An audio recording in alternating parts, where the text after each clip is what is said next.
Hi folks, and good morning from beautiful Tullahoma, Tennessee. I am at the, once again, Beechcraft Heritage Museum. I'd come for Beech Party. It's a fly-in for beach owners. Well, you know what? Aviation enthusiasts in general.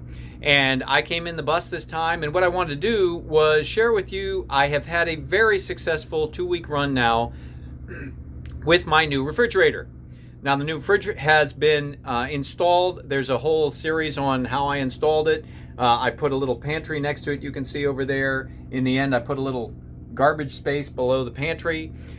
This has been fantastic. I run the thing up, make sure everything's good to go, and then I shut down, go 3-4 hours on the road. When I stop for lunch, fire the generator up. It lets the refrigerator recool, shut down, head on, and when I get to wherever I'm hooking up for a couple of days, then fire back up again. This has been dry camping in total, and so I have utilized a small dual fuel portable generator, and I'm going to go take a picture of that in a minute, or do some video of that in a minute, and share with you how I have that hooked up to the LP system of the bus. I tapped where the refrigerator had been and am feeding an LP portable generator to run the refrigerator and my battery chargers overnight, and it has worked beautifully. We're going to go outside and take a look at that. So my idea was to tag team the resources available on the bus, which is the big generator that's tapped off the diesel tank, and then a portable generator to run the refrigerator and to engage the battery chargers for overnight. Quiet run generator, so if I were dry camping with other folks, I wasn't being a real pain in the neck, and be able to not only take advantage of that big LP tank that's in the bus, but then also, like I say, keep those batteries charged for morning coffee, that kind of stuff.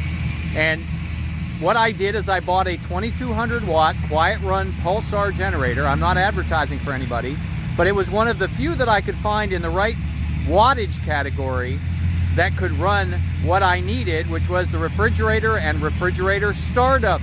Remember that running amperage is not the same as startup, and you need to have enough horsepower to get the thing to start up properly and not just trip the breaker on that portable generator. So I'm going to turn around now and share with you how this thing looks installed. And as I'm doing that, I share with you some visual. This is the last day of the fly-in. Folks are making their way to their airplanes to make their way home.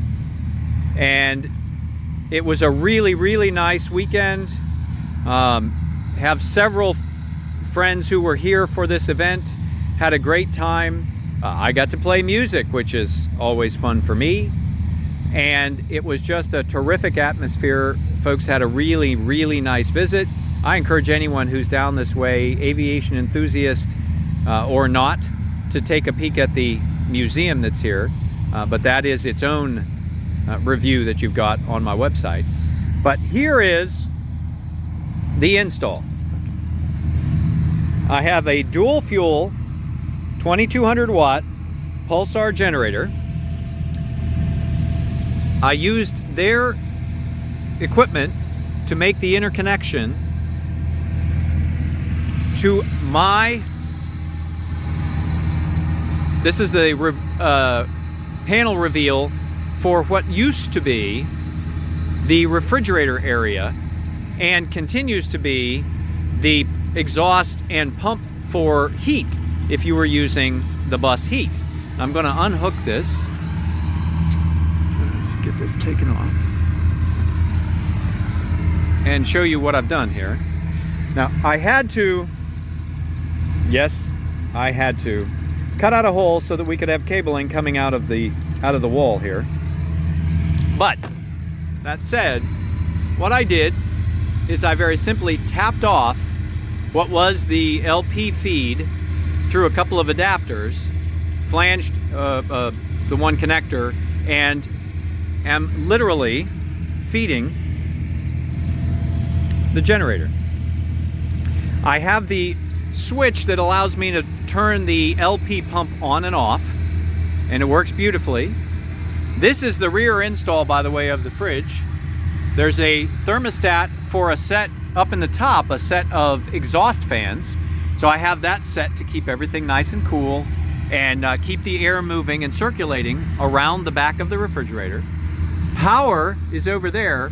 What I've done is this extension cord, okay, I coil this up and put it inside when I'm on shore power. But when I need it to be the external power, I simply unplug, drop it down to the generator, and plug it in. I also then ran cable around to my battery chargers so that I had that covered as well. So, from beautiful Tullahoma, Tennessee, and the Beech Heritage Museum Beech Party, my new refrigerator and my external generator say all for now.